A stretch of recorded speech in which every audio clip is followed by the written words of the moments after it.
আসসালামু আলাইকুম। আজকে দেখাবো যে কিভাবে আলু ভাজি করে গরুর মাংস রান্না করতে হয়। তো চলুন দেখা যাক সেই রেসিপিটা। প্রথমেই আপনার সব মশলা, পেঁয়াজ, রসুন, আদা এবং গরম মশলা সব এভাবে ভালো করে কষিয়ে নেবেন যতক্ষণ পর্যন্ত কালার চেঞ্জ না হবে, ঠিক ততক্ষণ পর্যন্ত কষিয়ে নেবেন। দেখবেন যে একদম কালারটা যখন চেঞ্জ হয়ে সুন্দর একটা লুকে ধরা দিবে, ঠিক তখনই আপনারা এই মাংস দিয়ে দিবেন। মাংসটা আমি কাঁচা মাংস কোনো কিছু ম্যারিনেট করি নাই, আমি কাঁচা মাংসই রান্না করব। তো সেই কাঁচা মাংস কীভাবে রান্না করব সেটাই আপনাদেরকে দেখাচ্ছি। অনেকে আছে যে ম্যারিনেট করে তারপরে মাংসটা রান্না করে, তো এই দেখেন আমি কাঁচা মাংসটাই দিয়ে দিয়েছি, আমি কোনো ম্যারিনেট করি নাই।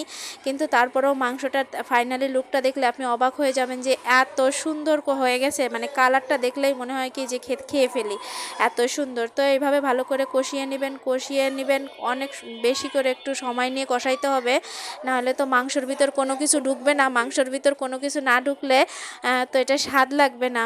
সেই জন্য ভালো করে কষিয়ে নেবেন, তেলে অনেকক্ষণ ধরে ভাজবেন। আর আমি এই যে আলুগুলো ভেজে নিয়েছিলাম প্রথমেই, সেটা যদিও আপনাদেরকে দেখাই নাই, পরবর্তীতে যখন দিব তখন তারপরে এটা ভালো করে কষিয়ে নেওয়ার পর এটার ভিতরে পানি দিয়ে দিবেন। এই দেখেন আমার লুকটা কত সুন্দর চেঞ্জ হয়ে গেছে। এরপরে দিয়ে দেবো যে ভাজি করে রেখেছিলাম আলু, এই আলুটা দিয়ে আবার কষিয়ে নেব।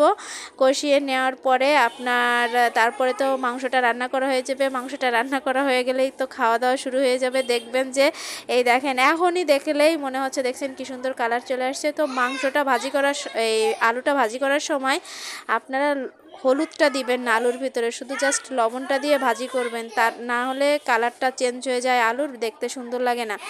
এই জন্য আলুটা ভাজি করার সময় অবশ্যই হলুদটা স্কিপ করবেন। দেন ফাইনাল লুক এই দেখেন কি সুন্দর হয়ে গেল আমার আলু দিয়ে গরুর মাংস রান্না।